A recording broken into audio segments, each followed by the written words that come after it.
Berdoa selesai. Selanjutnya, sebelum memasuki rangkaian acara, ayo kita abadikan momen hangat ini dengan foto bersama di awal acara. Untuk teman-teman semua, boleh dinyalakan kameranya dan berikan senyum terbaiknya. Operator, boleh dibantu screenshotnya. Boleh dipandu juga, operator.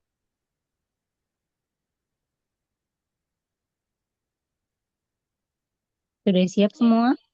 Sambil nunggu yang dinyalain kameranya, boleh teman-teman semua dinyalain dulu kamera ya. Iya, sambil menunggu teman-teman semuanya.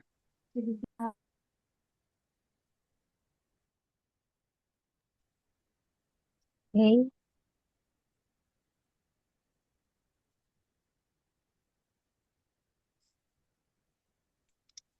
Najwa boleh dikasih aba-abanya ya.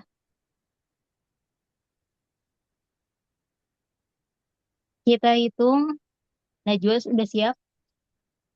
Satu, dua, tiga. Satu kali lagi boleh? Satu, dua, tiga. Terima kasih teman-teman semua. Oke, sebelum memasuki acara utama, kita akan melakukan pretest singkat dengan tema pengalaman autoimun dan promil.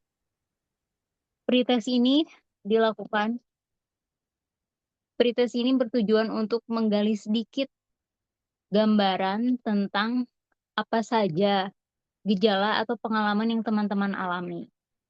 Sehingga nanti dokter bisa menyesuaikan pembahasan dengan kondisi peserta. Teman-teman boleh menjawab jawabannya di kolom chat. Eh, Oke, ini ada PPT-nya. Nanti saya akan coba bacakan. Pertanyaan pertama, penyintas autoimun harus menunda kehamilan sampai kondisi penyakit stabil. Benar atau salah? Menurut teman-teman bagaimana? Boleh diisi di kolom chat. Benar. Iya, benar. Benar. Oke. Wah, teman-teman udah pada ini ya, udah pada hafal ya dan udah pada paham. Oke, lanjut pertanyaan kedua. Penyintas autoimun tetap bisa memiliki kehamilan yang sehat dengan perencanaan yang tepat. Benar atau salah? Menurut teman-teman bagaimana? Benar, benar, benar. Wah, sudah pada ini ya, teman-teman. Oke, lanjut pertanyaan ketiga. Semua obat autoimun aman dikonsumsi saat hamil tanpa perlu konsultasi ke dokter. Gimana ya? Benar apa salah? Tanpa harus konsultasi ke dokter. Bahaya nggak tuh? No, salah, salah. Iya, salah. Itu salah besar harus konsultasi. Kondisi autoimun tetap sedang, kondisi autoimun yang sedang kambuh, flare, tetap tetap ideal untuk merencanakan kehamilan. Benar atau salah? Yang lagi flare boleh nggak nih merencanakan kehamilan? Salah, salah, salah. Nah, takut ya kalau misalnya nggak ada perencanaan kehamilan, kalau lagi flare, takut kenapa-kenapa lagi kan sama ide bayinya. Oke, next. Operator. Konsultasi ke dokter sebelum program hamil penting bagi penyintas autoimun. Benar atau salah? Benar, benar, benar. Wah, keren. Kalian sudah pada hafal. Oke. Terima kasih teman-teman atas partisipasinya. Oke. Sebelum lanjut, sebelum lanjut ke sesi berikutnya, agar semakin semangat, di sesi webinar ini ada hadiah menarik untuk 3 penanya terbaik. yaitu tiga penanya terbaik nanti di sesi tanya jawab akan mendapatkan free konsultasi dan cek USG dengan Dokter Darmasyanti untuk penanya yang berencana program hamil. Dan ada dua hadiah hiburan lainnya, yaitu yang pertama, apabila teman-teman membuat story Instagram tentang webinar pagi ini yang paling menarik dan yang paling eye-catching gitu ya, yang tentang webinar ini, dia akan mendapatkan satu hadiah hiburan dan satu lagi hadiah akan dimenangkan nanti di sesi kuis interaktif. Kayak gitu. Jadi ada 5 hadiah untuk teman-teman semua. Oke. Sebelum lanjut ke sesi berikutnya, kita ada perkenalan dari Smart Fertility Clinic. Gitu. Smart Fertility Clinic. Silahkan Kak Nadia Hutagalung, dipersilahkan.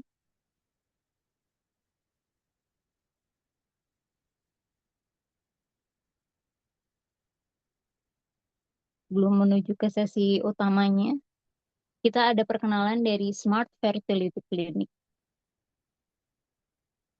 Oke. Halo Kak Nadia, apakah sudah siap? Aku kedengeran? Nah, ini baru ada Kak. Oke, baik. Sebentar ya, Kak. Silahkan.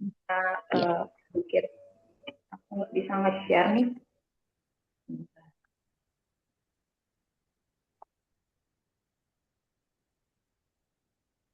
Aku udah jadi co-host kan ya? Mungkin bisa dibantu, Kak. Aku tidak bisa share screen. Udah Kak, udah jadi host. Oh, sebentar. Co-host. Bisa ya.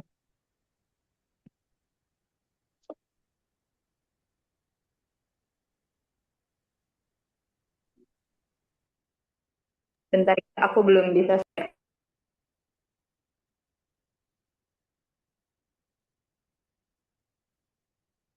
Oke, sambil menunggu dari Kakak Nadia dari Smart Fertility Clinic, eh, adakah pertanyaan yang kalian apa ingin ditanyakan banget? Boleh ditulis di kolom chat sekarang ya. Nanti kita pilih pertanyaan yang paling menarik dan kalian sebutin juga lagi mau program hamil atau enggak gitu ke kalian. Walaupun masih belum ada program hamil, tapi kalian ada yang ingin kalian tahu, boleh ditulis di kolom chat ya pertanyaannya. Tuh, gimana sih tentang autoimun dan program hamil? Apakah aman? Apakah akan membuat remisi penyintasnya? Atau sulit nggak sih untuk penyintas autoimun yang ingin program hamil gitu kan? Jadi ini sangat banyak ilmunya banget. Mau untuk perempuan atau laki-laki, karena laki-laki kan eh, juga nanti membersamai perempuan ketika mereka hamil. Gitu.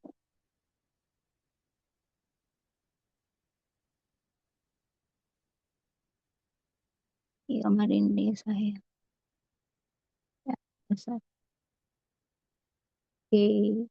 Nanti ketika ada yang bertanya dan ada yang mau program hamil, kalian bisa sebutkan nama dan kota asalnya dari mana ya.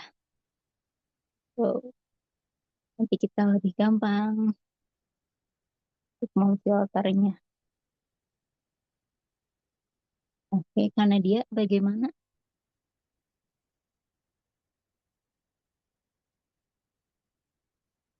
Baik, aku coba lagi ya.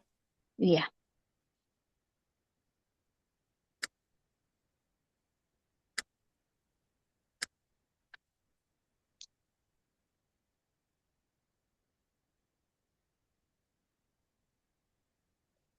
Bisa nih. Bentar. Mohon maaf ya teman-teman semua, kayaknya iya, device-nya sedikit. Aduh, di sini Aku coba lagi. Atau sedang hamil saya. Wah, wah teman-teman antusiasnya sangat baik sekali. Terima kasih. Saya Clarissa Tangerang, nama aku tinggal di Jakarta. Saya juga ingin bertanya, kalau misalkan aku berniat untuk hamil, tapi kan yang autoimun biasanya suka flare tiba-tiba. Apa itu baik-baik saja untuk janin? Ini ada Kak Vika, saya sedang hamil, saya autoimun multiple sclerosis. Nah, yang saya perlu saya jaga selama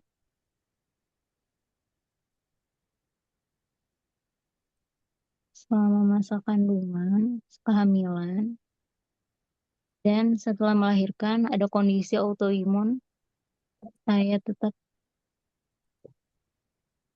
saya tetap stabil. Kalau Kak Dwi, pemeriksaan apa saja yang perlu dilakukan? Penyintas autoimun multiple sclerosis. Assalamualaikum, saya penyintas NMO, sekarang Alhamdulillah. Oke, stabil. Sekarang masih konsumsi metil. Ini murah apakah? Coba. Oke. Nanti untuk teman-teman, apabila ada yang ingin bertanya dan ingin on mic, boleh angkat tangan ya. Bisa raise hand dari device di Zoom-nya. Oke, baik. Sudah muncul ya.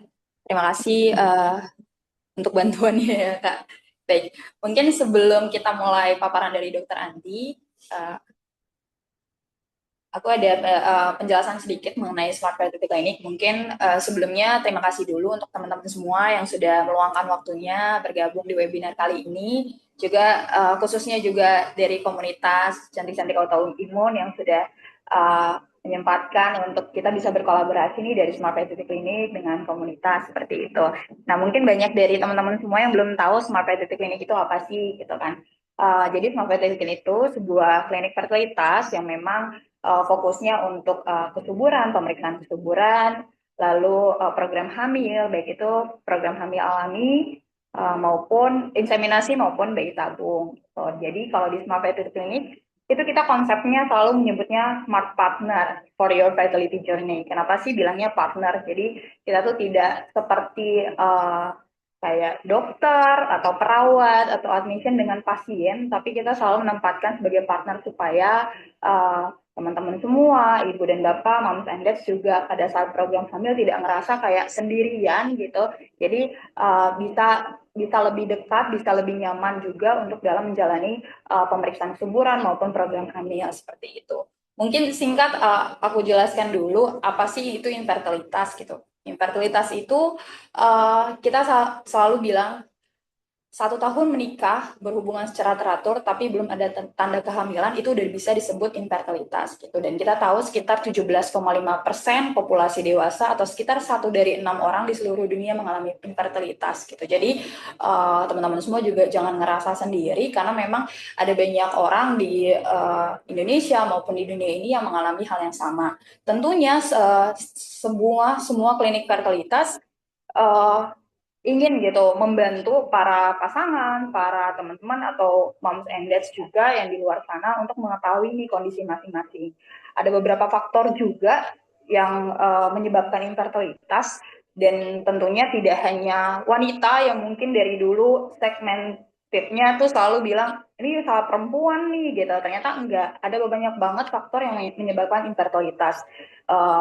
Dari faktor wanita ada gangguan ovulasi, kelainan tuba atau saluran telur, endometriosis dan kelainan lainnya. Begitupun untuk faktor pria, ada gangguan dari sperma, kualitas sperma yang buruk atau faktor-faktor bawaan atau genetik lainnya. Dan secara penelitian ternyata untuk infertilitas sendiri itu tuh sekarang udah 50% dari perempuan, 50% dari pria gitu. Jadi nggak ada tuh dari zaman dulu yang memang kita oh iya kalau misalkan belum punya baby, belum dikaruniai buah hati, itu pasti salah perempuan nih. Ternyata enggak. Secara penelitian itu 50% dari wanita, 50% dari pria. Jadi memang dua-duanya perlu dilakukan pemeriksaan.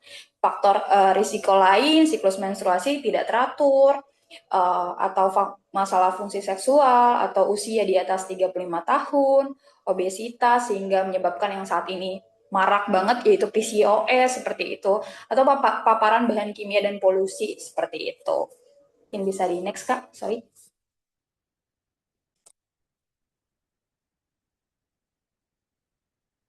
Ya, lalu apa sih yang memang sering kita ketemui nih kekhawatiran umum pasien saat memulai program fertilitas. Kita tahu ya, fertilitas ini maupun program hamil itu tidak ada yang menjamin 100% berhasil gitu. Tapi kan tentunya yang namanya usaha ya, yang namanya berdoa pasti harapannya selalu yang terbaik seperti itu.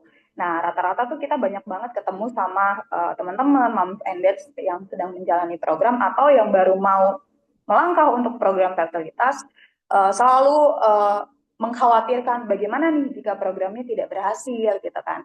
Apakah prosedur program hamil ini terasa sakit, apalagi misalkan teman-teman semua pernah mencari-cari gitu tentang proses bayi tabung seperti apa gitu kan, ada proses stimulasi dan lain sebagainya. Oh sakit nggak sih ya suntik-suntikan seperti itu gitu.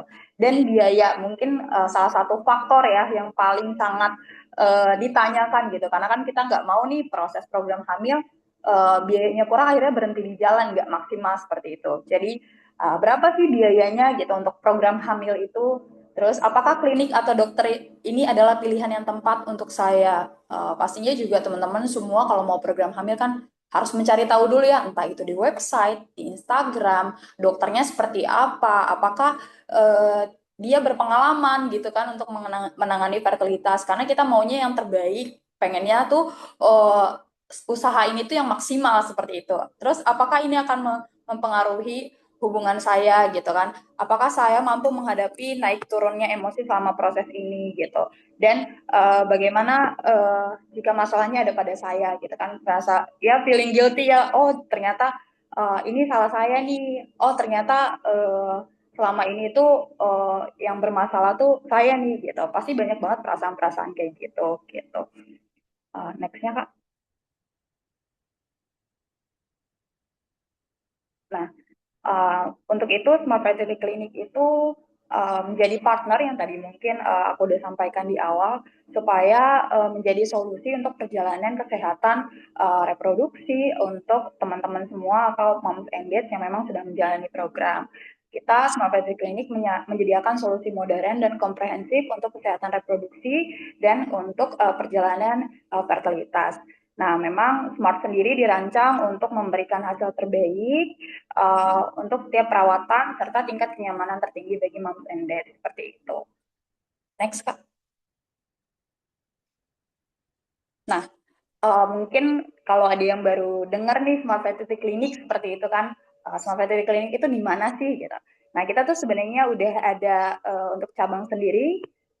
Kita ada di Primaya IVF Makassar, lalu di Smart Fertility Clinic Alfasari itu di Rawamangun, di lokasinya di Primaya Hospital Hevasari di lantai 2. Lalu kita ada di Bekasi juga, di Bekasi Utara, di Primaya Bekasi Utara di lantai 5. Lalu yang store baru ada Smart Fertility Clinic Semarang di Primaya Semarang juga, dan yang terbaru itu kita ada di Kelapa Gading di Primaya Kelapa Gading. Untuk cabang lain mungkin kita ada satelit itu hanya sampai inseminasi di Bogor, di Sidrap, dan di Makassar juga. Jadi memang Smart Fertility Clinic sendiri sudah berada di beberapa wilayah, tentunya ke depannya juga akan terus bertambah supaya bisa jangkauan untuk teman-teman atau moms and dads di luar sana mau program juga semakin dekat seperti itu. Next Kak, boleh? Nah, layanan Smart Fertility Clinic boleh dilanjut.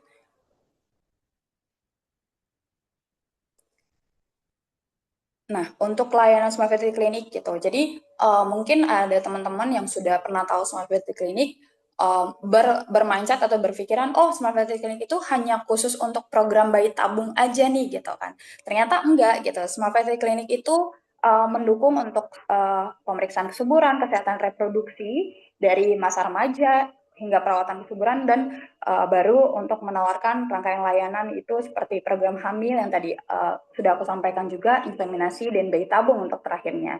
Nah, karena memang untuk program hamil kan tentunya tidak langsung program hamil ya, ada pemeriksaan-pemeriksaan tertentu yang memang kita harus perlu lakukan. Nah, itu kita menyediakan untuk screening kesehatan reproduksi, lalu ada treatment-treatment juga untuk pendukungnya, serta baru ke program hamil seperti IVF, lalu ada teknologi lain seperti time lapse gitu, PGTA, pemeriksaan kromosom gitu. Jadi tentunya kita juga sudah sama nih sama seperti luar negeri baik secara layanan dan teknologi. Jadi kalau misalkan nih teman-teman semua mau berencana program gitu, ngapain sih kita jauh-jauh ke luar negeri seperti itu ya. Jadi di Indonesia pun atau di sini pun sudah mempunyai layanan yang sama seperti itu. Jadi nggak perlu kita ke luar negeri, kita punya fasilitas dan layanan yang memang sama seperti luar negeri seperti itu. Boleh lanjut Kak?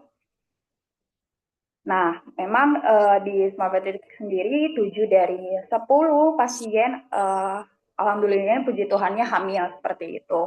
Kita juga sudah untuk sudah 99% untuk survival rate embrionya, 80% untuk fertilization rate-nya, dan 60% blastosis rate-nya gitu. Jadi memang sudah banyak banget pasien-pasien yang memang alhamdulillah puji Tuhannya hamil seperti itu gitu. Dan tentunya ke depannya kita akan tetap terus membantu teman-teman semua untuk yang merencanakan program hamil gitu. Next Kak, boleh? Nah, ini sedikitnya dari foto-foto bayi-bayi smart kita gitu kan yang sudah lahir seperti itu. Next Kak. Boleh lanjut? Mungkin ini oke. Mungkin sedikit informasi juga, Smart Fertility Clinic itu adalah salah satu foundernya dari Profesor Budi Wiwiko. Mungkin ada beberapa teman-teman yang sudah tahu Profesor Budi Wiwiko merupakan salah satu founder dan saat ini menjabat sebagai Presiden Perkumpulan Obstetri dan Ginekologi Indonesia atau POGI gitu, dan juga salah satu kita sebutnya salah satu pakar untuk program hamil yang sudah berbicara di luar negeri maupun di Indonesia sendiri gitu. Prof. Budi juga tokoh termuka di bidang IVF dengan pengalaman lebih dari 20 tahun dan telah membantu lahirnya lebih dari 2.000 bayi gitu. Next Kak. Nah, ini mungkin sekilas ya dokter-dokter yang ada di Smart Fertility Clinic. Kita punya 4 klinik IVF, sekarang 5, 3 klinik satelit, 1 klinik compact. Ada sekitar sekarang sudah ada 30-an dokter dan ada 10 embryologis. Baik, ini mungkin sekilas dari klinik kita, memang disetting memang senyaman mungkin gitu kan. Jadi nggak ngerasa kayak ya sehomey mungkin lah, biar teman-teman semua juga yang menjalani program juga ngerasa nggak kayak di rumah sakit seperti itu kan, jadi lebih nyaman. Next Kak. Ya, boleh ini sekilas aja, boleh dilanjut aja. Ini dari lab-lab kami semua, ruangan OPA, ruangan rawat. Next, boleh? Oke, baik. Jadi memang semuanya sudah one stop service. Kita tidak melakukan rujukan ke tempat lain kecuali memang ada pemeriksaan lanjutan yang memang di luar dari infertilitas. Cuman harapannya memang kita semua pemeriksaan dilakukan di Smart Fertility Clinic. Jadi teman-teman semua, Mams and Dads juga nggak ngerasa kayak aduh dia rujuk ke sini gitu kan, buang-buang waktu dan lain sebagainya. Jadi harapannya memang webinar kali ini kita membuka ilmu ya, istilahnya insight gitu untuk teman-teman semua yang mungkin saat ini yang sudah penyintas autoimun atau memang yang saat ini masih dalam proses pengobatan dan lain sebagainya, memang berencana untuk program hamil. Itu boleh banget untuk konsultasi atau memang tanya-tanya lebih lanjut dengan Dr. Dharma Shanti yang saat ini jadi pembicara. Harapannya supaya teman-teman juga nggak ngerasa bingung gitu, nggak ngerasa sendiri. Jadi bisa lebih sedikit terbuka apa sih yang memang harus kita lakukan dengan kondisi seperti ini gitu. Jadi terima kasih untuk semuanya gitu. Sekian dari presentasi saya. Terima kasih. Terima kasih kepada Kanedia Hutagalung, perwakilan dari Smart Fertility Clinic. Oke, kita lanjut ke sesi berikutnya. Sekarang tiba saatnya kita berkenalan lebih dekat dengan narasumber kita yang luar biasa hari ini. Seorang dokter spesialis kebidanan dan kandung fertilitas, endokrinologi reproduksi. Beliau dikenal melayani konsultasi kehamilan, kandungan, dan program kehamilan. Izinkan saya membacakan profil singkat beliau. Operator, boleh dibantu. Dr. Dharma Shanti, spesialis obstetrik, ginekologi konsultan fertilitas MKes, menempuh pendidikan dokter umum, dokter spesialis obgyn, pendidikan strata 2, pasca sarjana Fakultas Kedokteran di Universitas Hasanuddin Makassar, dan menempuh program pendidikan dokter subspesialis konsultan fertilitas Fakultas Kedokteran di Universitas Airlangga, Surabaya, dan program studi ilmu kedokteran S3. Beliau telah berkarir sebagai dokter spesialis obgyn atau konsultan fertility di Rumah Sakit Primaya Eva Sari dan Smart Fertility Clinic Primaya Eva Sari Jakarta sejak tahun 2023 hingga sekarang, dan dokter obgyn fertility di Rumah Sakit Yasi Jakarta sejak 2023 hingga sekarang. Selain itu, beliau menjadi dosen Fakultas Kedokteran Universitas Yarsi Jakarta sejak 2024 hingga sekarang. Beliau menjadi anggota di berbagai organisasi, yaitu anggota IDI Cabang Sulawesi Selatan, anggota POGI Kota Makassar, anggota Hiveri POGI, anggota Perinasia, anggota Pokja JKN POGI. Ini selanjutnya, dalam bidang obgyn atau fertility, beliau aktif mengikuti berbagai pelatihan dan kegiatan ilmiah dalam negeri dan internasional. Di antaranya, di tahun 2021, pelatihan ultrasonografi transvaginal online.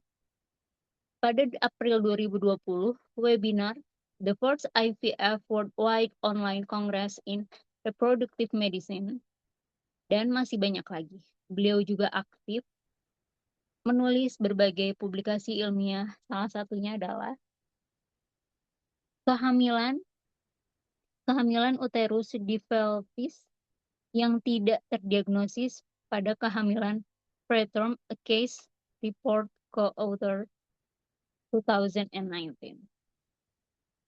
Mari kita sambut bersama dengan hangat Dr. Dharma Shanti, spesialis obstetri ginekologi konsultan fertility MKes. Kepada Dr. Dharma, kami persilahkan untuk menyampaikan materi dengan tema autoimun dan promil, kenali gejala dan solusi penanganannya. Waktu dan tempat kami persilahkan. Baik, terima kasih. Assalamualaikum warahmatullahi wabarakatuh. Waalaikumsalam warahmatullahi wabarakatuh. Dan selamat siang. Sebelumnya kita panjatkan puji syukur kehadirat Allah Subhanahu wa Ta'ala, Tuhan Yang Maha Esa, karena atas rahmat dan karunia-Nya lah sehingga pada pagi hari ini, pada siang hari ini kita bisa melaksanakan kegiatan ini ya untuk menambah ilmu kita. Selanjutnya saya memohon maaf yang sebesar-besarnya karena saya sudah menyiapkan materi PowerPoint, namun entah karena apa tadi pada saat perpindahan WiFi ini tablet saya agak-agak ngeheng, saya tidak bisa buka. Jadi saya tidak bisa menampilkan PowerPoint-nya. PowerPoint-nya mungkin insya Allah akan dibagikan setelahnya ya, karena di bagian akhir ada ringkasan apa yang bisa diupayakan oleh moms and dads yang sedang berupaya untuk memiliki keturunan. Baik, jadi topik kita pada pagi hari ini adalah autoimun ya. Gitu. Autoimun dan promil, kenali gejala dan solusi penanganannya. Baik, sebelumnya kita tentu harus mengetahui infertilitas itu apa sih. Jadi ini kalau infertilitas tentu kita sudah paham mungkin ya, seluruhnya sudah paham nih, apalagi ibu-ibu yang sudah berjuang sekian lama tentu sudah mencari tahu, sudah rajin apa mengeksplor internet, googling sendiri, mungkin tanya ke ChatGPT, apa sih itu infertilitas? Apa sih itu infertility? Infertility itu adalah suatu keadaan di mana mengalami pasangan suami istri itu sulit mengalami keadaan sulit hamil gitu ya, atau sulit mencapai kehamilan setelah rutin berhubungan secara teratur dalam jangka waktu 1 tahun atau lebih tanpa menggunakan kontrasepsi. Jadi tentu kalau yang kita katakan seperti ini ada syaratnya rutin berhubungan berarti tidak LDM ya. Sulit hamil kalau dia LDM pasiennya gitu ya. Kemudian eh, syarat 1 tahun tadi tidak berlaku untuk semua usia.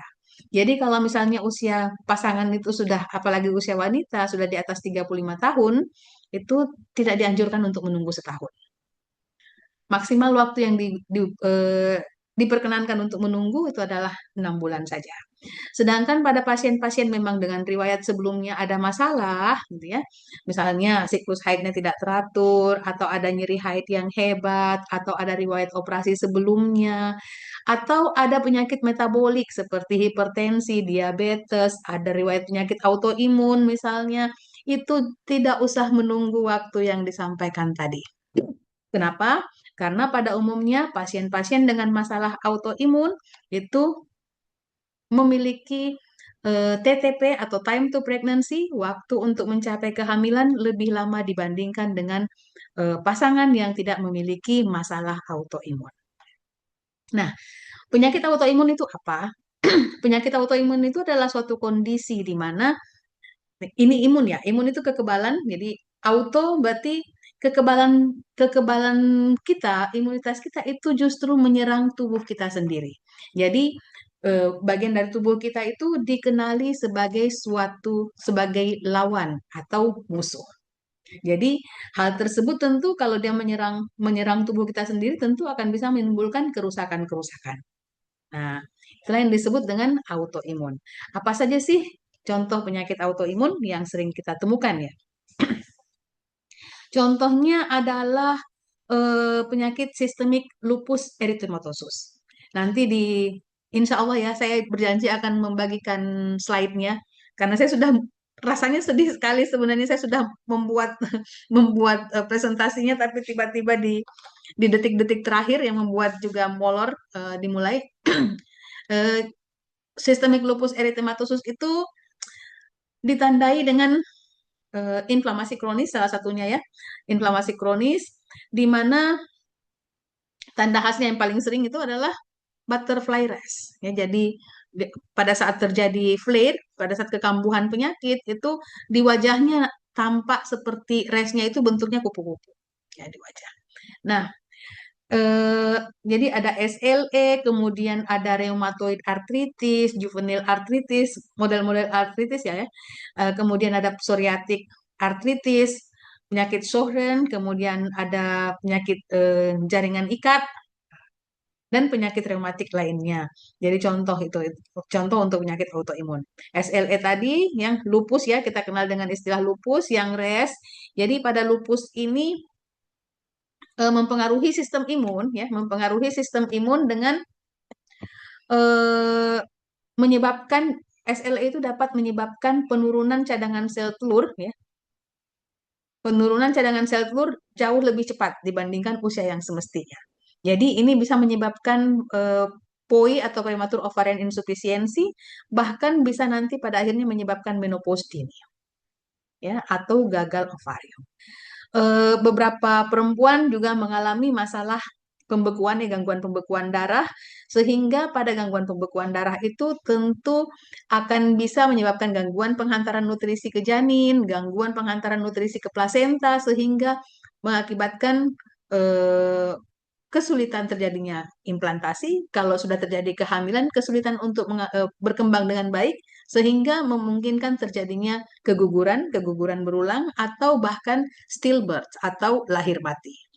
Tuh ya. Sedangkan pada laki-laki, karena dia ada aliran darahnya juga terganggu, seperti tadi dikatakan bahwa meningkatkan risiko terjadinya clotting ya atau penggumpalan darah atau pengentalan darah, maka itu akan meningkatkan risiko gangguan ereksi ya. Gangguan ereksi jadi sulit mencapai ereksi atau sulit mempertahankan ereksi. Nah, eh, kadang-kadang juga bisa menyebabkan peradangan pada testis ya yang dapat menyebabkan kerusakan sel-sel testis dan dapat menurunkan hasil daripada analisa sperma. Ya, tentu kok hasil analisa sperma bisa mempengaruhi konsentrasinya, bisa mempengaruhi motilitas daripada sperma serta morfologinya. Kemudian rheumatoid arthritis ya. Kalau rheumatoid arthritis itu eh, juga dinyatakan bahwa dari literatur ya, dari berbagai penelitian yang dilakukan, ditemukan bahwa perempuan-perempuan dengan rheumatoid arthritis itu ditemukan memiliki risiko infertilitas yang lebih tinggi dibandingkan populasi umum. Ya, eh, pada pasien dengan RA itu didapatkan gangguan hormonal, gangguan keseimbangan hormonal, gangguan ovulasi. Jadi bisa didapatkan siklus haidnya menjadi tidak teratur, ya. Sedangkan di lain pihak bahwa perempuan dengan rheumatoid arthritis ini juga bisa apa namanya menunda untuk hamil. Kenapa? Karena obat-obat yang digunakan untuk rheumatoid arthritis itu bersifat toksik pada kehamilan. Jadi obat utama untuk penanganan rheumatoid arthritis itu adalah methotrexate ya, methotrexate. Sementara kita ketahui bahwa methotrexate itu adalah suatu jenis kemoterapi. Nah, bahayanya apa? Kalau menggunakan methotrexate, ya, misalnya masih menggunakan methotrexate terus hamil, maka anak itu dia sifatnya antifolat, ya, sifatnya antifolat. Sementara kita ketahui bahwa kehamilan itu terutama di awal-awal itu sangat memerlukan asam folat. Jadi kalau dia antifolat, kita mengkonsumsi folat, folat itu nanti jadi tidak tidak akan mencukupi di dalam tubuh, ya, tidak akan mencukupi. Kalau dia tidak mencukupi nanti maka risikonya untuk terjadi gangguan neural tube defect, ya, jadi cacat cacat pada janin ya. Itu neural tube misalnya yang batok kepalanya tidak ada atau misalnya nanti jadi spina bifida gitu. Atau klep ya, misalnya klep pelit misalnya atau sumbing gitu. Itu contoh-contoh akibat defisiensi asam folat yang disebabkan oleh karena tadi misalnya penggunaan obat-obatan obat yang menghambat asam folat yaitu methotrexate. Oke. Selanjutnya anti phospholipid syndrome. Nah, ini kalau untuk isu anti phospholipid syndrome ini sering ditemukan ya. Jadi eh, apalagi misalnya pada pasien-pasien yang kita curigai mengalami pada pasien-pasien dengan riwayat keguguran berulang contohnya gitu ya, atau lahir mati dan komplikasi kehamilan lainnya seperti preeklamsia. Nah, kelainan-kelainan tersebut, masalah-masalah yang ditimbulkan oleh karena antiphospholipid antibody ini ya yang mekanisme kerja utamanya adalah pengentalan darah tadi, maka itu akan bisa dalam berbagai aspek bisa menjadi penyebab meningkatnya kejadian infertilitas pada pasien ini. Nah, kita ketahui bahwa aliran darah yang cukup ya, sirkulasi darah yang cukup itu sangat penting untuk eh, untuk menghasilkan sel telur dengan kualitas yang baik, untuk menghasilkan embrio dengan kualitas yang baik, untuk membantu implantasi dan pertumbuhan janin selanjutnya. Ya. Nah, itu semua memerlukan sirkulasi darah yang baik yang akan mengantarkan zat-zat makanan, zat-zat gizi, dan juga oksigen. Oleh karena itu, jika ada pengentalan darah, maka kehamilan itu akan berpotensi besar terganggu. Tadi dalam bentuknya bisa jadi keguguran yang berulang ataupun lahir mati. Bentuk lain daripada penyakit autoimun ya adalah autoimun thyroid disease. Ya, jadi autoimun thyroid disease itu biasa kita kenal juga dengan istilah Hashimoto, penyakit Hashimoto atau Hashimoto tiroiditis. Tandanya apa? Biasanya pada pasien itu kita temukan adanya goiter ya. Jadi ada pembesaran atau ada struma. Jadi eh, benjolan di leher ya. Benjolan di leher ini yang mengikut pada saat kita menelan. Jadi itu adalah salah satu tanda goiter. Jadi biasanya goiter itu atau struma itu akan muncul kalau kadar tiroid dalam tubuh, kadar hormon tiroid dalam tubuh itu rendah. Nah, tiroid ini merupakan suatu hormon metabolisme yang sangat penting. Jadi kalau misalnya terjadi eh, Hashimoto's tiroiditis ya, jadi rusak sel-sel tiroidnya ya yang menghasilkan hormon tiroksin, maka akan terjadi kondisi hipotiroid, di mana kondisi hipotiroid ini nanti akan berpotensi menyebabkan terganggunya siklus menstruasi dan juga produksi sel telur. Jadi biasanya kalau ada pada pasien yang hipotiroid itu akan mengalami gangguan haid yang bermakna ya. Jadi nanti bisa ditemukan dia haidnya mungkin per 2 bulan, bisa per 3 bulan, mungkin juga eh, lebih dari 6 bulan sampai 1 tahun gitu ya. Jadi kalau tidak ditangani dengan baik, tidak dicari penyebabnya apa, itu akan bisa keliru ya. Karena memang penyebab gangguan siklus haid itu sangat bervariasi. Oke, berikutnya adalah inflammatory bowel disease atau inflamasi pada usus ya. Nah, jenis daripada penyakit peradangan pada usus ini yang masuk kategori penyakit autoimun itu adalah salah satunya adalah penyakit Crohn's ya atau Crohn's disease dan ulcerative colitis. Nah, bagaimana bisa gangguan pencernaan menyebabkan gangguan infertilitas? Nah, tentu kalau di Crohn's disease ini dia menyebabkan malnutrisi, ya, malnutrisi akibat tubuh mengalami gangguan absorpsi atau penyerapan daripada zat-zat nutrisi dari makanan yang kita konsumsi. Nah, sementara kita ketahui tadi zat-zat nutrisi yang dari makanan itu penting untuk mendukung atau mensupport kehamilan yang sehat. Kemudian obat-obat yang digunakan untuk penanganan penyakit Crohn's ataupun penyakit ulceratif colitis ini itu biasanya adalah kortikosteroid dan imunosupresan ya. Nah, di mana efek samping daripada obat-obatan ini itu dapat mengakibatkan ketidakseimbangan hormonal atau bahkan berefek langsung pada organ reproduksi. Ya, bahkan bisa jadi pada pasien-pasien ini mungkin diperlukan tindakan bedah yang juga bisa mempengaruhi organ reproduksi. Kemudian ada penyakit celiak ya. Celiak disease. Celiak disease ini biasanya dampaknya adalah merusak lapisan dalam dari usus halus.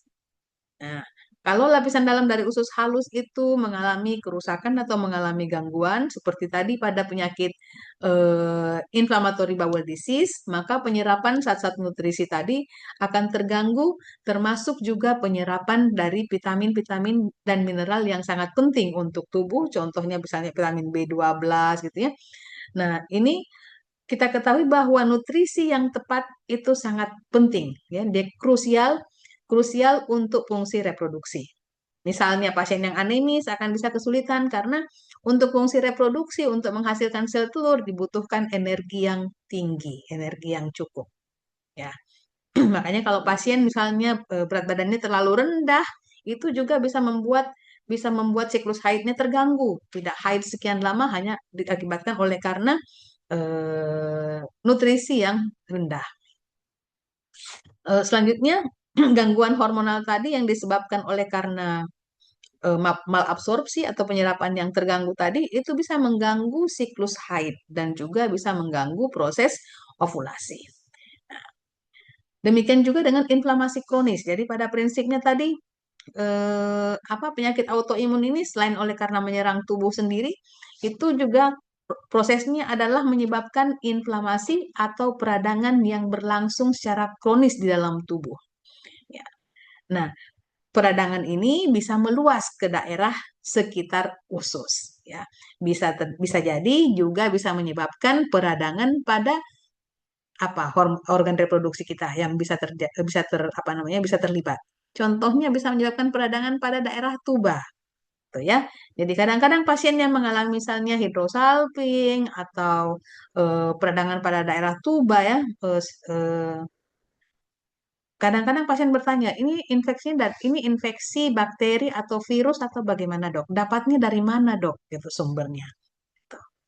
Ya, jadi kalau misalnya ada infeksi di saluran reproduksi, tidak menutup kemungkinan hanya dari organ reproduksi saja, tetapi bisa jadi dari organ genito-urinaria, jadi dari saluran kencing, bisa juga dari saluran cerna atau dari saluran reproduksi sendiri.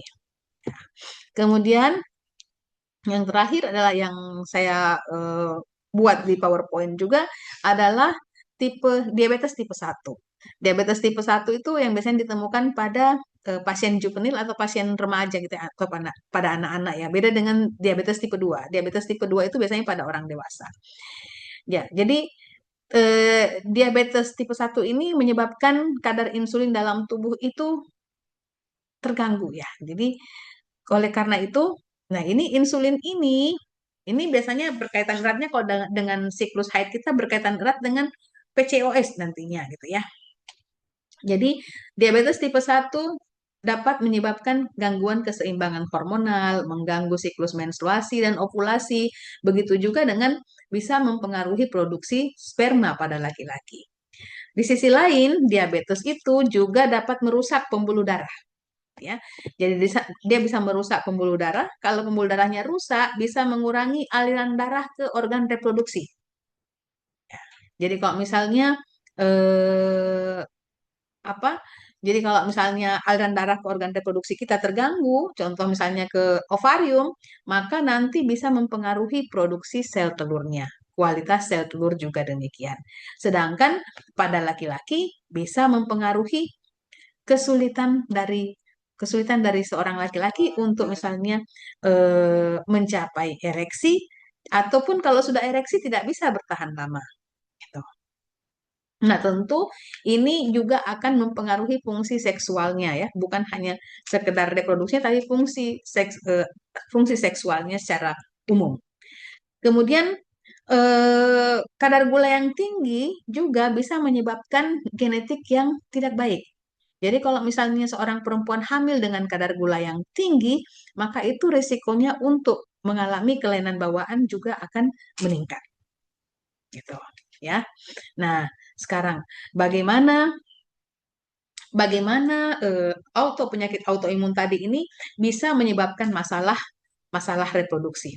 Jadi pada prinsipnya dikatakan bahwa tubuh tubuh kita itu sebenarnya sangat pintar gitu ya. Tubuh kita itu pintar. Jadi itu tubuh kita tuh tahu kalau kondisi inflamasi atau kondisi peradangan, kondisi stres itu tidak bagus untuk kehamilan. Oleh karena itu, jika terjadi peradangan yang lama, maka tentu akan tubuh tidak merasa bahwa oh bukan saat yang tepat untuk hamil ya karena sedang ada peradangan. Nah, proses yang terjadi pada autoimun itu adalah yang mengganggu fungsi reproduksi kita adalah inflamasi kronik. Ya, satu, inflamasi kronik atau peradangan kronik yang berperan dalam menurunkan cadangan sel telur dan begitu juga cadangan sperma. Yang kedua, melalui sinyal imun ya, sinyal imun terhadap stres di mana stres ini akan menekan kesuburan pada saat terjadinya kekambuhan atau pada saat terjadinya flares. Kemudian tadi ya, sebenarnya semuanya berkaitan bahwa peradangan kronis, aliran darah yang terganggu oleh karena blood clotting atau penggumpalan darah, pengentalan darah, itu berisiko untuk menyebabkan terjadinya prematur ovarian insufficiency dan early menopause atau menopause dini. Ya. Kemudian ya tentu tadi karena dia punya nutrisi ke sana juga terganggu, maka itu akan menyebabkan hormonal disruption atau gangguan hormonal ya. Gangguan hormonal sehingga fungsi ovulasi juga terganggu maupun fungsi produksi sperma juga terganggu. Nah, itu dari proses penyakitnya sendiri. Sedangkan kalau dari terapi yang diberikan, itu juga bisa mempengaruhi. Nah, jadi eh, obat-obatan yang digunakan pada pasien yang autoimun itu ada siklopospamid, biasanya ya ada siklopospamid. Kemudian siklopospamid ini bahayanya bisa menyebabkan kerusakan yang permanen, ya, kerusakan permanen pada ovarium. Artinya kalau sudah terlanjur rusak ya tidak bisa diapa-apakan lagi. Kalau sudah digunakan itu ya, kalau sudah permanen tidak bisa ada proses baliknya lagi, tidak bisa diubah lagi menjadi baik gitu. Akan permanen ya. Kemudian penggunaan tadi siklopospamid, kemudian ada methotrexate. Tadi saya katakan bahwa dia sifatnya antifolat. Sehingga kalau sementara terapi untuk rheumatoid arthritis itu tidak boleh hamil. Memang tidak boleh hamil karena sifat daripada obat ini racun. Ya, dia dapat menyebabkan kelainan bawaan pada janin. Jadi kalau misalnya sementara terapi eh, ingin hamil dengan rheumatoid arthritis, selesaikan dulu terapinya, ya, selesaikan dulu terapinya. Setelah berhenti beberapa bulan, 6 bulan biasanya setidaknya menggunakan methotrexate, baru boleh hamil. Methotrexate itu juga bukan hanya dipakai untuk kemoterapi rheumatoid arthritis, tapi bisa juga dipakai pada pasien-pasien dengan kehamilan ektopik, ya. Jadi hamil luar kandungan, tapi yang terdeteksi secara dini. Jadi belum pecah, gitu ya. Kehamilan ektopiknya belum pecah, ya masih kurang lebih 5 mingguan dan kita dokternya melihat nih, oh ada nih kehamilan ektopik nih, kita lebih baik suntik daripada dia berkembang lebih lanjut. Nah, setelah itu, kalau misalnya berhasil tertekan ya, contoh saya punya pasien seperti itu, jadi tidak operasi.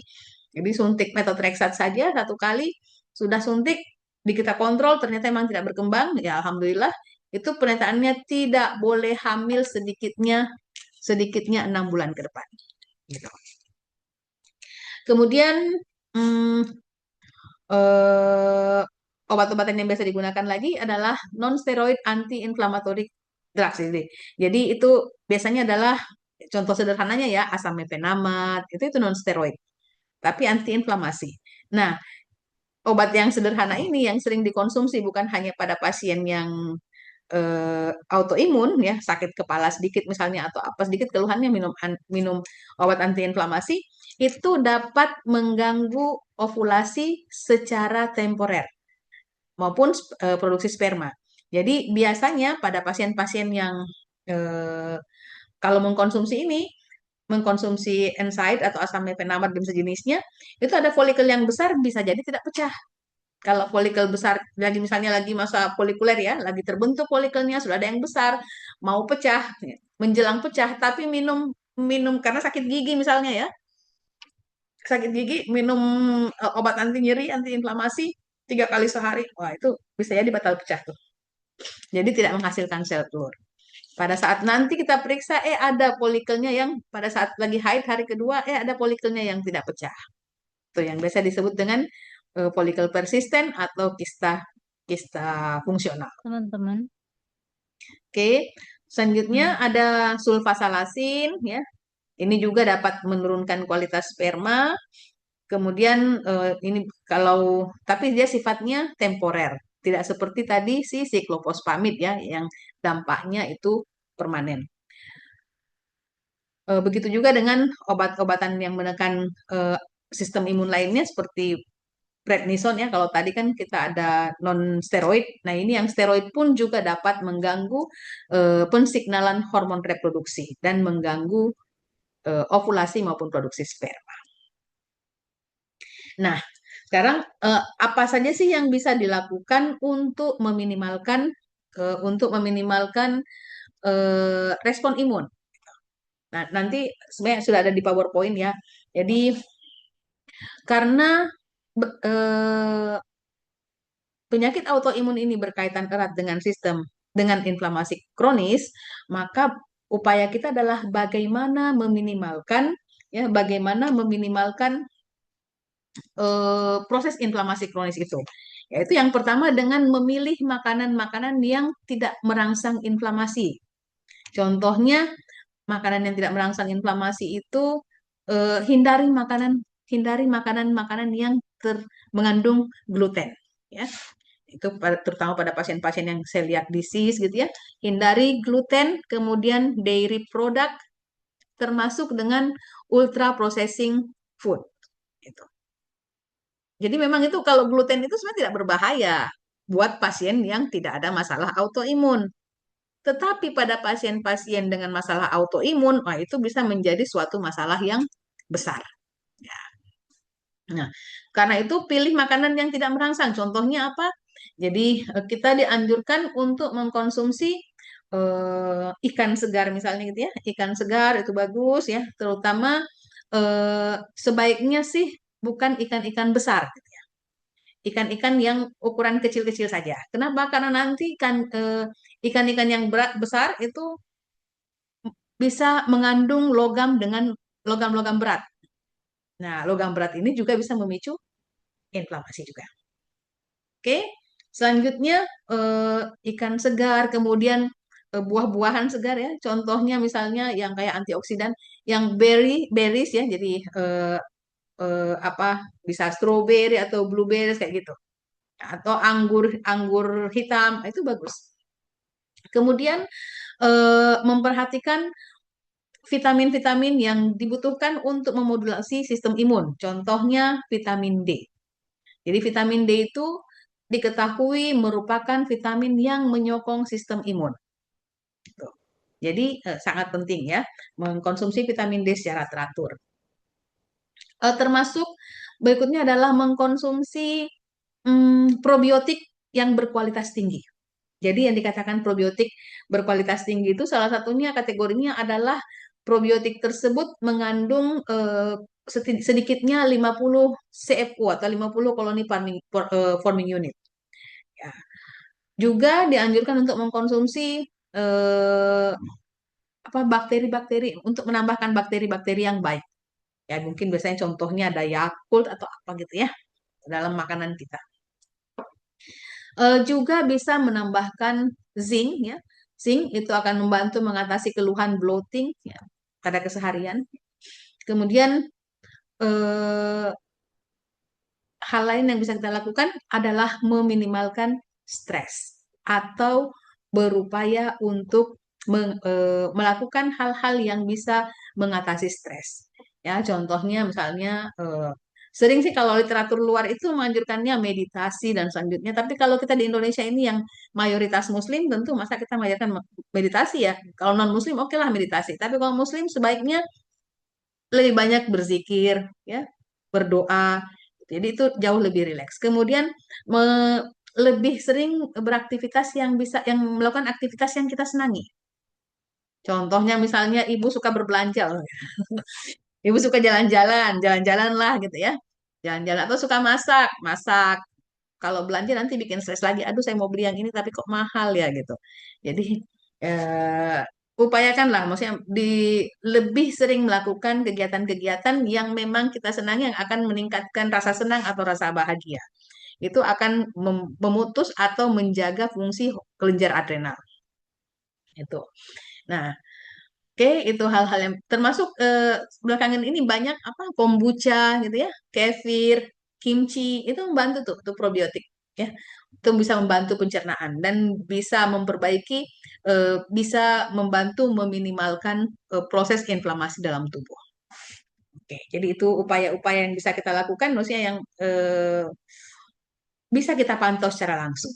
Nah, sedangkan untuk upaya upaya promilnya ya oleh karena upaya promilnya itu memang mungkin karena tadi apa akibat daripada penyakit autoimun ini bisa menyebabkan kerusakan dari sel telur ya, kerusakan ovarium, ada yang sifatnya permanen, ada yang temporer, maka nanti penata laksanaannya sangat tergantung kepada kondisi pasien.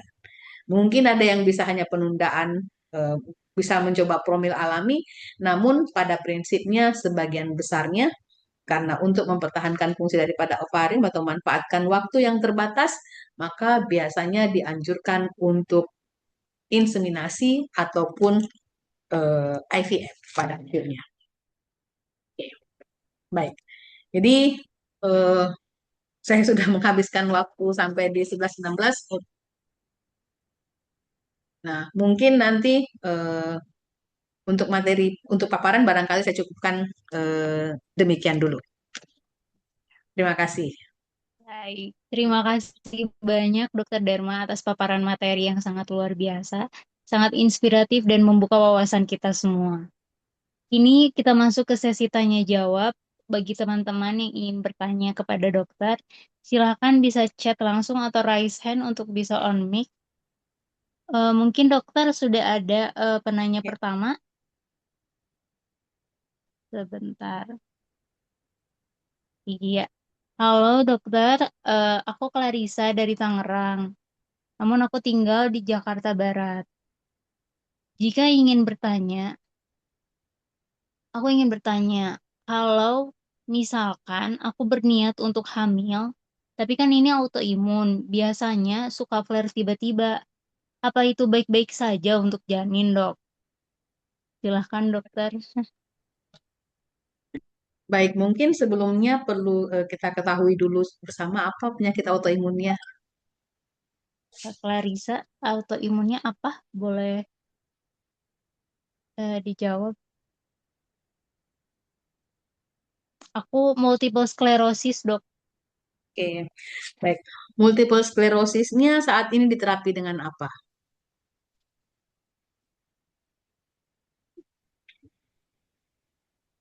Untuk MS-nya sedang terapi apa, Kak Clarissa?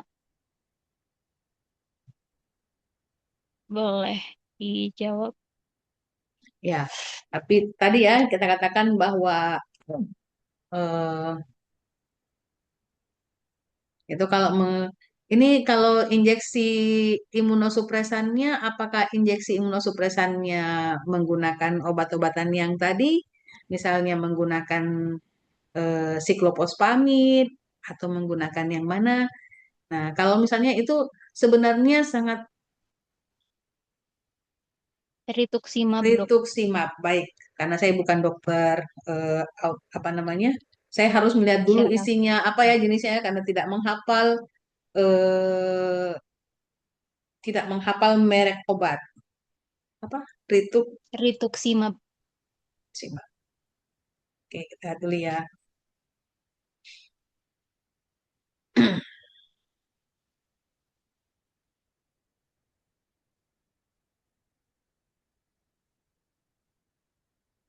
Rituximab itu jenisnya.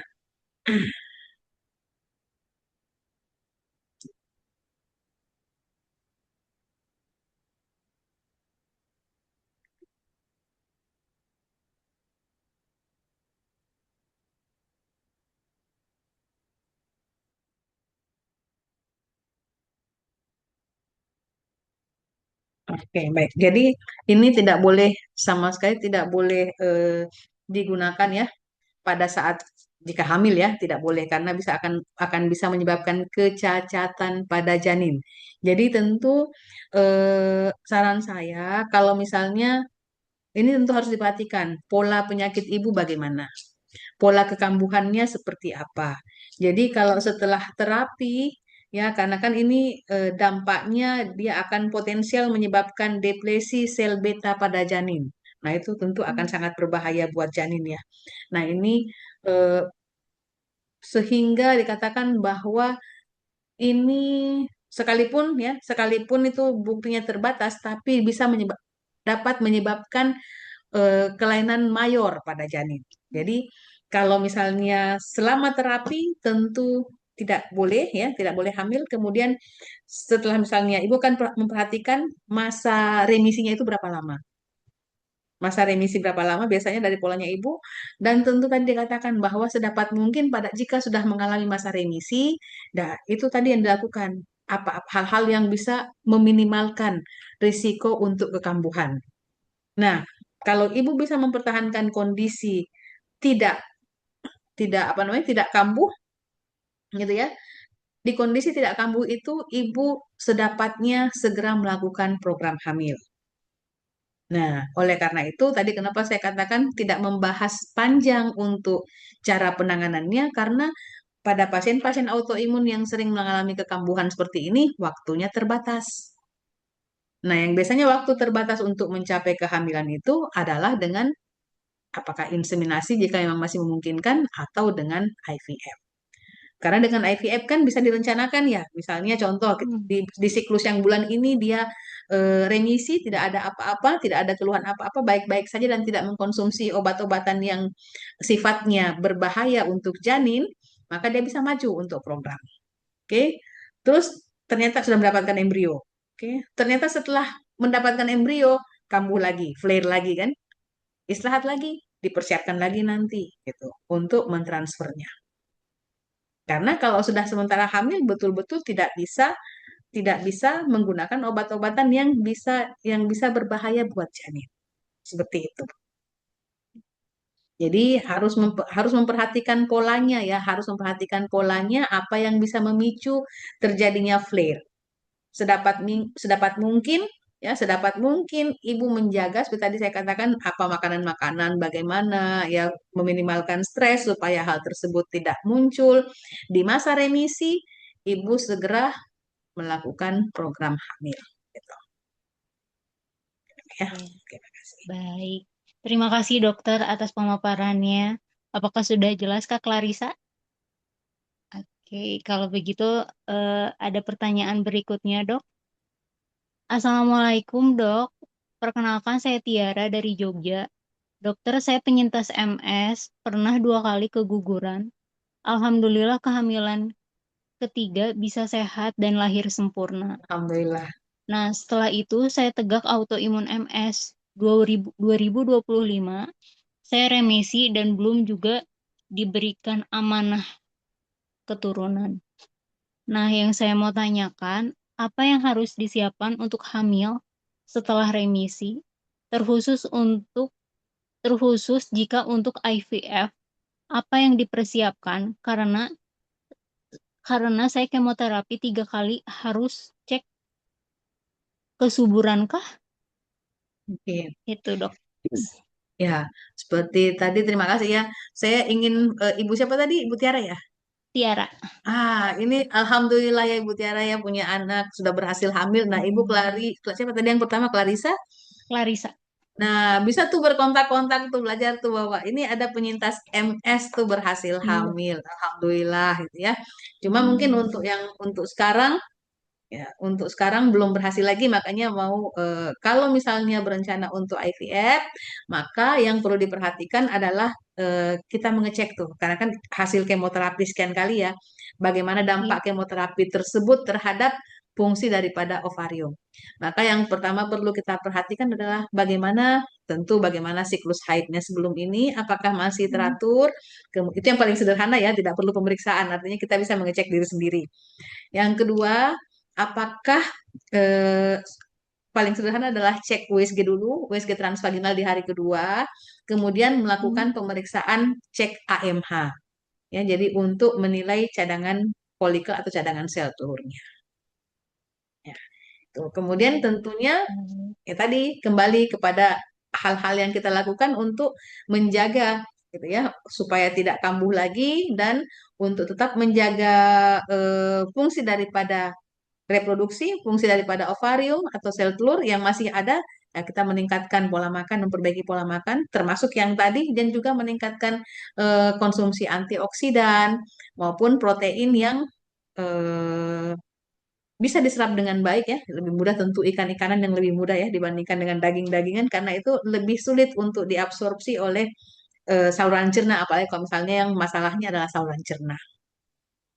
Jangan lupa probiotiknya ya. Oke. Iya. Terima kasih dokter penjelasannya. Terima kasih juga Kak Tiara atas pertanyaannya. Mungkin satu Ya. lagi dok pertanyaannya. Eh, saya Maulida penyintas autoimun SLE sejak 2016 dan didiagnosa SLE nefritis sejak 2,5 tahun lalu. Saat ini saya memiliki anak laki-laki 5 tahun. Kondisi SLE nefritis saya saat ini stabil, tapi belum direkomendasikan oleh dokter untuk hamil lagi karena menurut dokter ada masa tunggu minimal untuk remisi. Pertanyaannya, apakah memungkinkan untuk saya dan suami untuk memiliki anak kedua? Jika bisa, apa saja yang harus dipersiapkan sebelumnya? Terima Oke, kasih, Kak Maulida.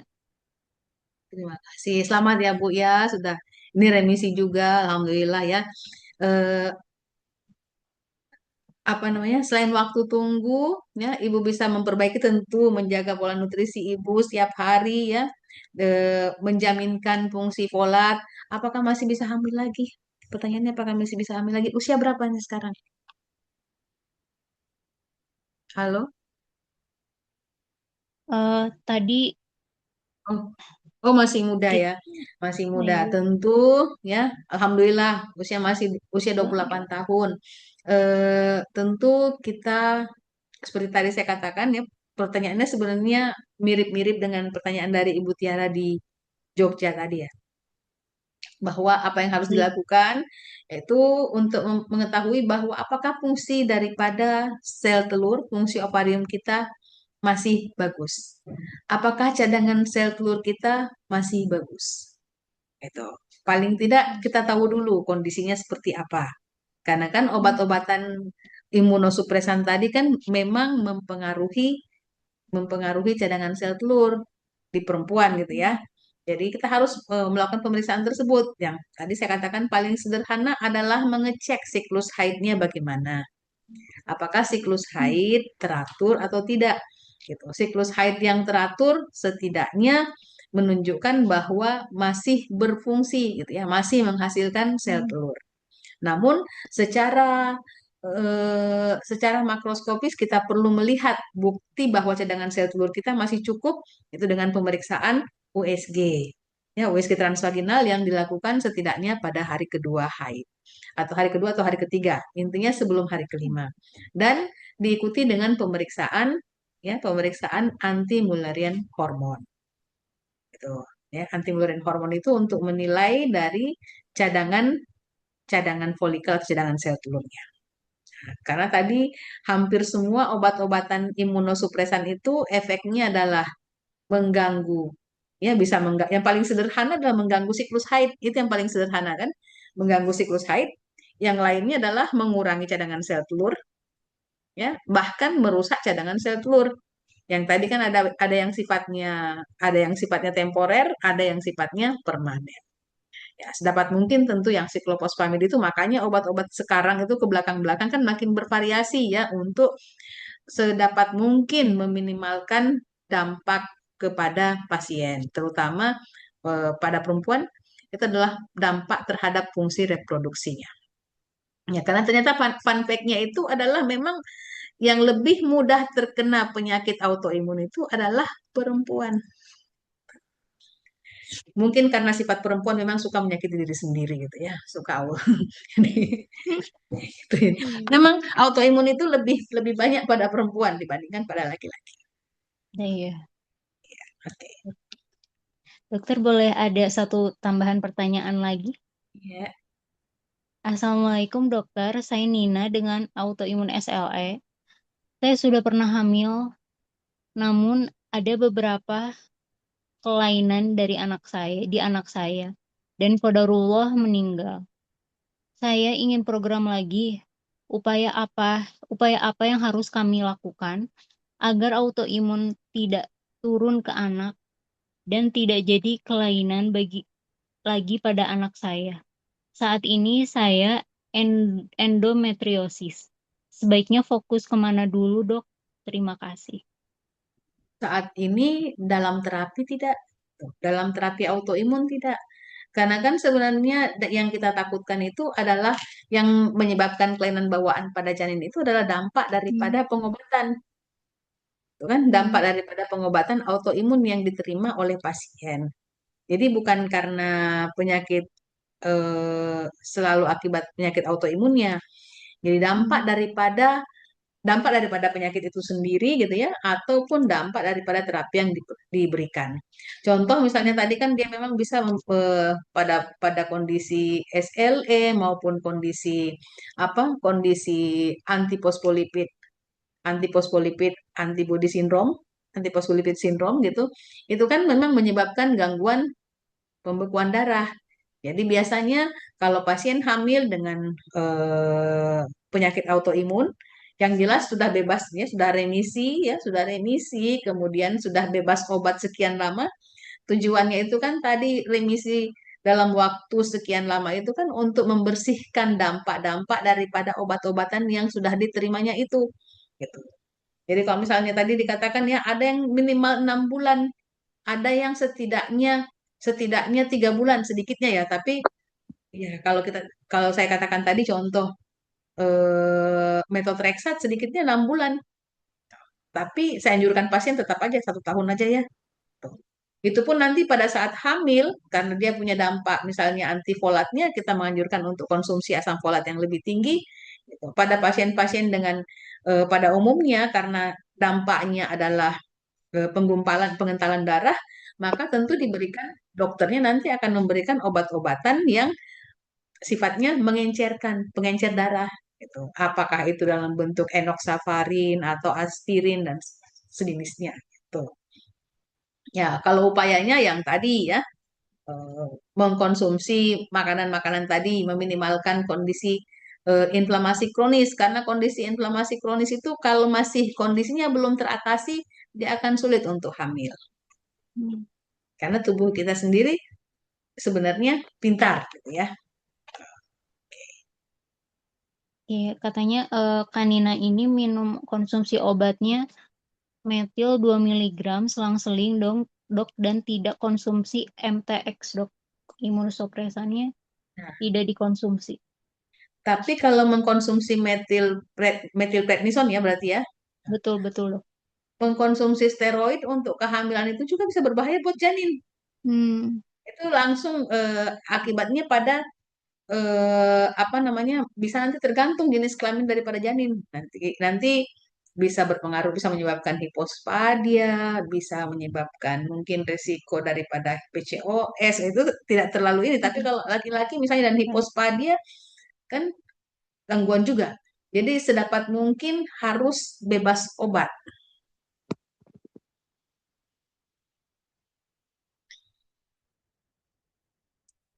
Remisi dulu lah sepenuhnya, jadi tidak perlu konsumsi obat-obatan tersebut ya. Kalau masih hmm. mengkonsumsi imunosupresan, sedapat mungkin jangan hamil dulu.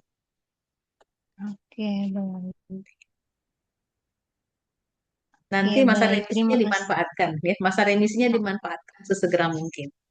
Oke, baik. Terima kasih, Dokter Dharma, atas jawabannya. Dan terima kasih juga untuk para teman-teman yang sudah bertanya kepada Dokter Dharma. Eh, Alhamdulillahirobbil alamin. Baik, sekarang waktunya kita santai sejenak untuk teman-teman. Baik, kita untuk santai sejenak untuk dengan kuis interaktif. Operator boleh dibantu. Teman-teman bisa masuk ke link yang di-share oleh operator di sini. User yang dimasukkan sesuai nama yang terdaftar.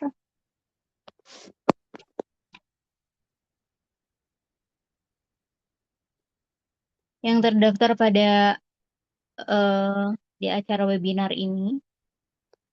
Kita beri waktu 1 menit untuk masuk dulu ke dalam linknya. Nanti operator akan memulai gamesnya. Pertanyaannya seputar materi yang sudah kita ikuti tadi. Siapa yang paling cepat dan paling tepat menjawab akan mendapatkan hadiah.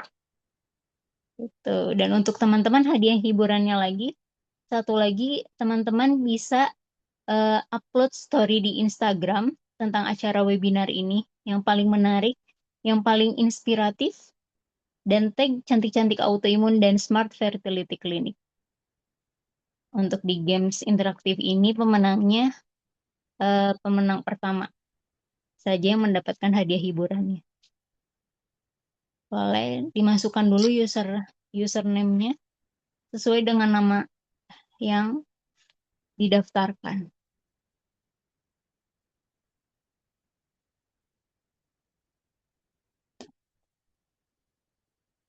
Oke, kita tunggu ya sampai 11.37. Di dalamnya ada 10 pertanyaan yang bisa teman-teman ikut jawab. Oke. Apakah sudah cukup, Najwa? Apakah masih ada lagi teman-teman yang mau join?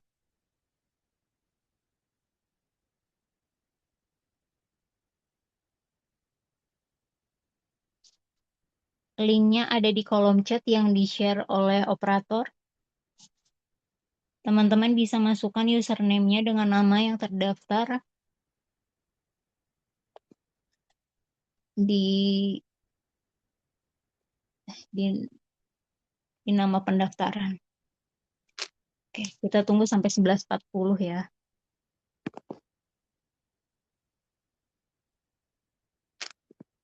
Tuh. Linknya ada di kolom chat. Nanti akan mulai ketika operator start. Jadi masih nunggu teman-teman yang masih ingin join di gamesnya.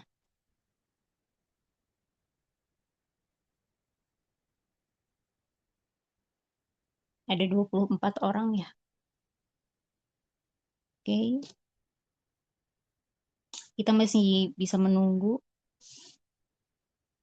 Diklik linknya, kemudian diisi username-nya dengan nama yang terdaftar pada di nama pendaftaran di acara webinar ini. Kemudian nanti tinggal ditunggu saja, operator akan memulai permainan ini, games interaktif ini. Oke. Sudah, Kak. Oke. Kita tunggu sebentar lagi ya, teman-teman. Gamesnya ini siapa yang paling cepat dan tepat ya, teman-teman. Kalau gitu, mulai saja, Najwa. Dimulai saja. 2, 1. Silahkan menjawab, teman-teman.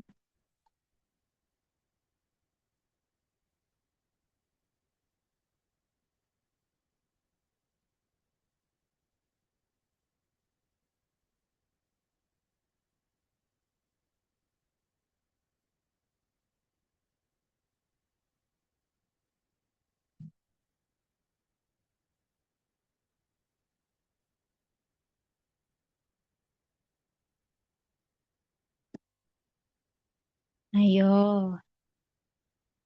siapa yang jawabannya benar, cepat, dan tepat?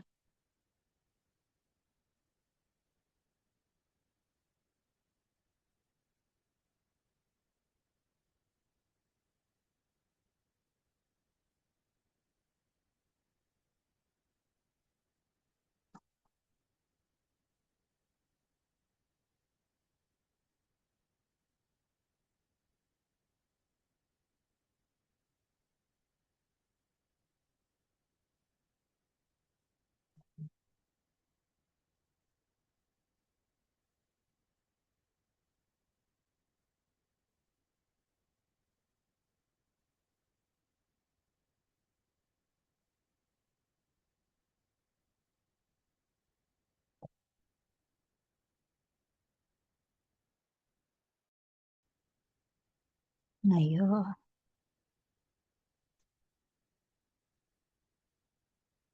Wah, saling menyusul nih posisinya. Iya. Wah, cepat-cepatan ya, teman-teman. Posisinya saling menyusul satu sama lain. Ayo, ayo. Wah, banyak yang sudah selesai juga dan jawabannya betul semua. Wah, hebat-hebat. Pada sudah hafal. Ayo. Apakah ada di bawah ada yang masih menyusul?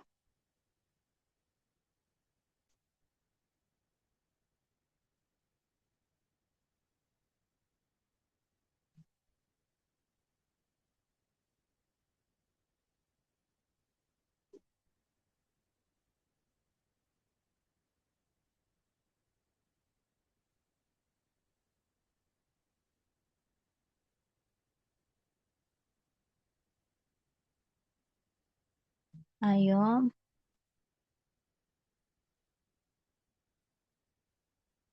Oke. Kita sudah ya karena sudah banyak yang selesai. Kita lihat siapa pemenang di games quiz interaktif kali ini. Silakan operator.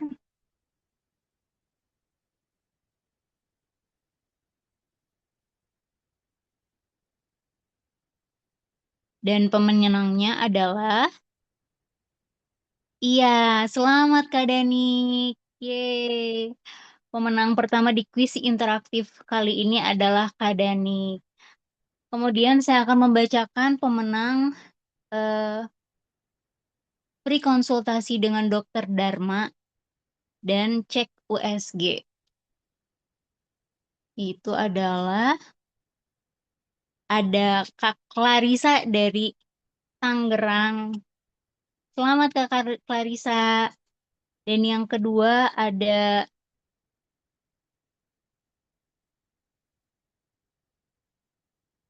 Kak Riza dari Samarinda.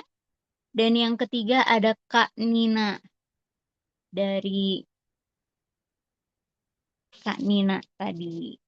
Selamat untuk teman-teman yang mendapatkan hadiah free konsultasi dan cek USG dengan Dokter Dharma apabila yang domisilinya jauh eh, dari Kota Bekasi atau sekitarnya bisa free konsultasi online. Begitu. Nanti kita teman-teman bisa hubungi admin cantik-cantik autoimun untuk kita data juga eh, pemenangnya ya. Nanti kita hubungi kembali. Oke, segitu. Tidak terasa ini sudah di penghujung acara, teman-teman. Terima kasih yang sebesar-besarnya kepada narasumber kita, Dr. Dharma Shanti, spesialis Obgyn, konsultan fertilitas MKes, kepada para peserta yang telah berpartisipasi dari awal hingga akhir. Sebelum kita berpisah, ayo kita abadikan kembali momen terakhir kita di akhir acara ini. Untuk teman-teman, silahkan boleh dinyalakan kembali kameranya untuk akhir acara ini. Boleh dinyalakan kembali kameranya, teman-teman. Operator boleh dibantu untuk screenshot-nya lagi. Iya. Ih, cantik-cantik. Berikan senyum terbaiknya, teman-teman. Oke, siap. Iya. Boleh dibantu ya. Operator 1, 2, 3. Sekali lagi. 1, 2, 3. Cheese. Oke, terima kasih teman-teman semua. Eh, Terima kasih atas kebersamaan yang indah di pagi hari ini. Semoga ilmu, semangat yang kita dapat bisa menjadi bekal untuk kita menjaga keseimbangan pikiran dan kestabilan tubuh untuk mencapai remisi dan kita dapat melaksanakan program hamil sesuai yang kita impikan. Saya Ernisa Fitri selaku MC acara ini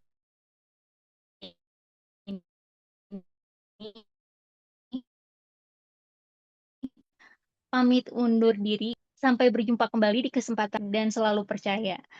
Wassalamualaikum warahmatullahi wabarakatuh. Terima kasih teman-teman. Dadah.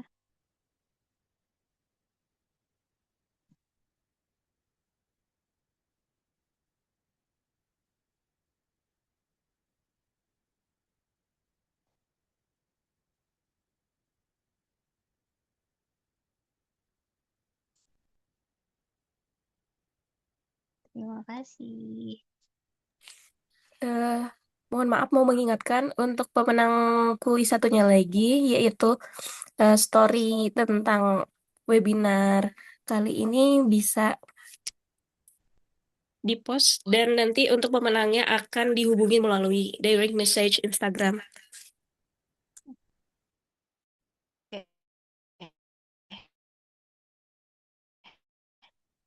Terima kasih foto kebersamaan kita yang tadi di grup.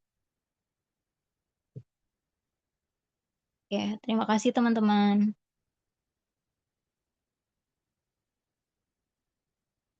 Ini-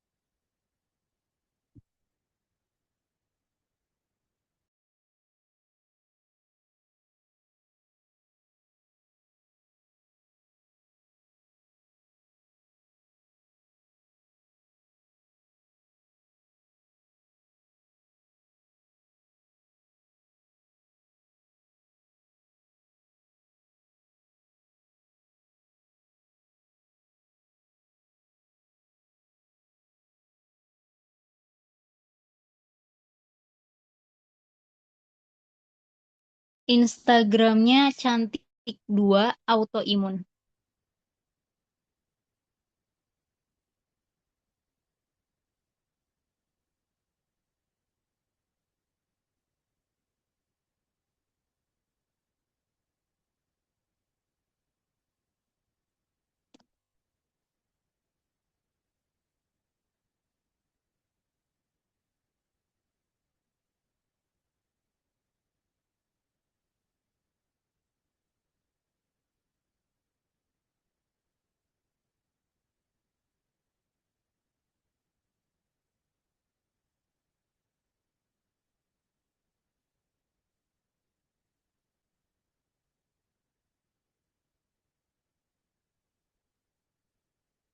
Ketemu aku, terima kasih Kak. Iya, sama-sama Kak Nina.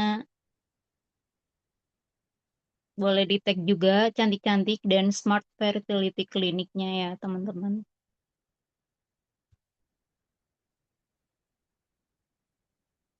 Ji, kenapa baru ingetin tadi?